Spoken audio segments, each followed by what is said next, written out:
E aí eu vou pedir para vocês se posicionarem, não mais como o doutor Evandro, nem como o doutor Samuel, mas que a gente se encaixe aqui em algum lugar. Quem vocês acham que a equipe de emergência deve atender? O policial ou o traficante? Vocês podem se deslocar. Vamos lá? O policial está do lado de lá, o traficante do lado de cá. O traficante, como mostra ali na cena do filme, é o que está na situação mais grave. Eu tinha pensado nisso também, mas eu vou ficar no meio aqui. Eu vou chamar mais uma pessoa, então, para explicar pra gente como é que essa dinâmica vai funcionar. A Miriam tá se deslocando, ela ainda quer ficar no meio do meio. Eu tô com uma dúvida aqui. O traficante está numa situação pior do que a do policial. Justamente. De morte. O policial está estável. O policial estável e a cena que apresenta, o traficante está praticamente morrendo. Praticamente morrendo. Isso. E aí eu vou chamar então para cá o doutor Fernando Vasconcelos, médico neurocirurgião. Você tá no meio. Ele dá plantão 3 vezes do Hospital Miguel Couto, Hospital Municipal do Rio de Janeiro. Chega para cá, doutor. Não devem ter sido poucas as vezes que o senhor se viu em situações difíceis, em dilemas de quem atender primeiro num hospital público, né? Não foram poucas vezes. No dia a dia da emergência, a gente se depara com muitas situações desse tipo. E situações incríveis, quer dizer, tanto aqui no Rio de Janeiro, em grandes cidades, a gente acaba tendo ferimentos por conta das armas muito letais, que são ferimentos de guerra, como a gente tem acidentes, por exemplo, de trabalho. Dá uma olhada nessa imagem. O doutor Fernando atendeu esse paciente, um operário que teve um vergalhão atravessou o crânio dele, né? Exatamente. A gente falou desse caso aqui. Foi em 2012. 2012. E o senhor estava lá nesse plantão. Isso. Ou seja, não é uma situação fácil, uma cirurgia. Se fosse o traficante, só atenderia do mesmo jeito. Era um operário. Como todas as pessoas. Ô, Fátima, tem uma coisa que eu reparei quando a gente fez laboratório, que os médicos eles não perguntavam o que tinha acontecido, como tinha acontecido. Então, eu acho que isso faz parte da ética, não sei, né, doutor? Mas por isso que eu fiquei aqui, porque quando chega alguém no hospital, não interessa se é policial, traficante, é um ser humano que está ali. Então, eu acho que tem a ver com a ética, assim, essa decisão, né? Tem essa questão do juramento lá da profissão? Como é que funciona? Isso. A gente não tem essa... Pedi só para você botar mais por Ricardo. A gente não cabe a gente julgar ninguém, né? A gente tem que atender todas as pessoas e fazer a nossa... O que a gente se propôs a fazer é salvar as vidas, né? E independente de classe social, idade, né? Fazer todo possível por todas as pessoas. Sem distinguir, né? Não ficar distinguindo ninguém. Agora, eu queria entender o nosso... Tem 3 aí no meio? Também tem Stepan, Márcio e Miriam. Me digam aí, como é que funciona o meio? Qual seria? É a necessidade para todos, né? O traficante, por precisar do país que traga ele para a sociedade, do policial por servir, e a gente que fica ali no meio dessa confusão, sem saber o que fazer. Então eu tô aqui no meio, representando os dois. Eu fiquei aqui, mas não estou no meio, não. Eu fiquei porque eu tô. Quem está mais machucado, quem precisa ser atendido primeiro. Você está do lado do traficante, então? Fiquei aqui, mas se fosse o policial, eu ficaria lá. Porque o óbvio, todo mundo espera, deixa o traficante morrer, deixa o policial. Mas eu acho que não é por esse caminho, né? São 2 vidas e essa chamada escolha de Sofia é muito ruim. Teve uma senhora aqui no Rio de Janeiro, que com 4 netos, 3 netos correram quando estava tendo uma matança na favela, e o último não conseguiu entrar, e ela ficou com os 3 e não abriu a porta para o outro neto.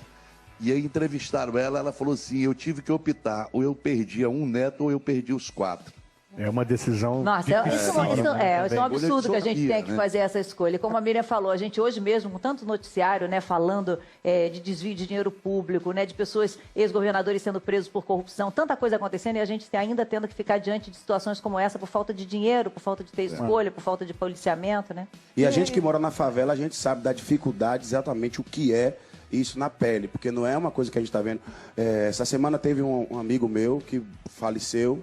Entraram no salão dele, um anjo, mataram ele com 9 tiros de metralhadora. Eu vi esse caso, chocou. Isso é uma coisa que está assim, o gueto todo, Salvador inteiro, o Brasil inteiro está querendo saber o porquê que os governantes não tomam atitude com essa situação e pega ônibus e a mãe da gente que cai no meio que vai para o trabalho. É realmente uma situação complicadíssima. Aqui a Michelle, eu chamei a Michelle para cá porque ela tem uma história, né, Michelle? Você trabalhava numa clínica, na recepção da clínica.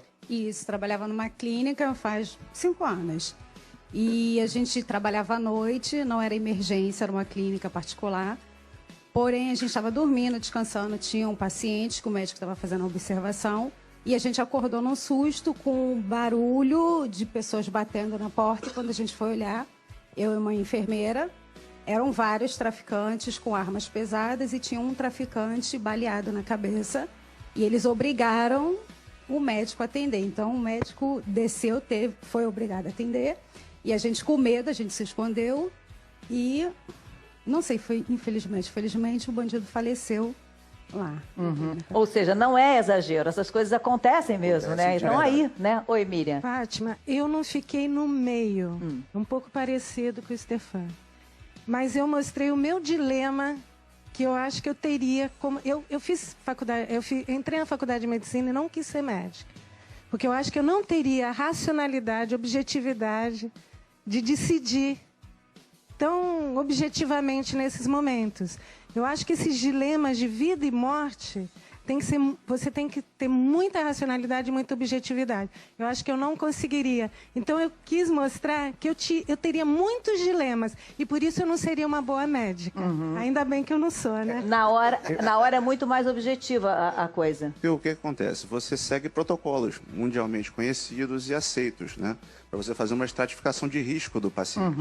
E dali você vai decidir quem é o paciente que está precisando sofrer uma intervenção mais rapidamente, quem é que está mais estável, qual paciente tem uma viabilidade, qual paciente não tem uma viabilidade.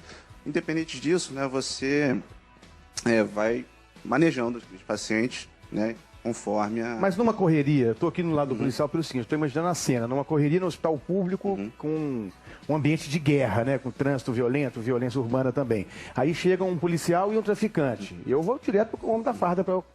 Ou você tem que perguntar antes, qual está pior? É uma equipe multidisciplinar. Ou não dá tempo de fazer isso, entendeu? É uma equipe multidisciplinar. A enfermagem, a equipe da emergência funciona como um todo. Então a equipe vai em todos os pacientes e já vai fazendo uma classificação de risco, vendo quais são as prioridades de cada paciente, para aí tentar dar o melhor suporte possível para cada um. Dali, conforme a gente vai fazendo os exames, a análise clínica do paciente, de imagem, a gente vai decidindo qual vai ser o caminho que cada um vai seguindo no hospital. E eu acho que aí... Oi, Thaís, você ficou do lado de cá também, né? Eu sou profissional de saúde também, né? Eu sou nutricionista, né? Mesmo não vivendo essa realidade de emergência, eu trabalhei em hospital e eu vi algumas coisas. Então, assim, não tem como eu não optar por quem está precisando mais. E eu acho que envolve também uma questão de fé, assim. Eu acho que não é a gente que decide quem tem que viver. Às vezes você vai atender um primeiro e não necessariamente vai salvar, então acho que tem uma força maior que decide. Um julgamento não é nosso. Não, e na verdade, senão o médico acaba também, além da função de tratar, ele acaba com uma função que é quase de juiz, né? Exatamente. Daquele ser humano que tá ali, né? Porque a gente pode acrescentar dados aqui, por exemplo. Eu poderia, depois, se a gente fosse saber a história, dizer que esse traficante, na verdade, estava com 15 anos, embora ele fosse muito grande, que fosse a primeira ação dele, que ele tinha sido cooptado pelo tráfico e que ele era de uma família super honesta, que a mãe dele trabalhava pra caramba, estava desesperada querendo... Exatamente, ele pode ser vítima também, né, da sociedade. Ele pode ser vítima. O policial é também uma vítima, obviamente, está exercendo o seu trabalho. Foi como eu falei, os dois estão ali vivendo juntos, na mesma sociedade, na mesma comunidade, ele volta para casa, mesmo ônibus. É uma situação, acho importantíssimo. Eu me coloquei aqui como médico. Exato, assim, na função de médico. Na função de médico.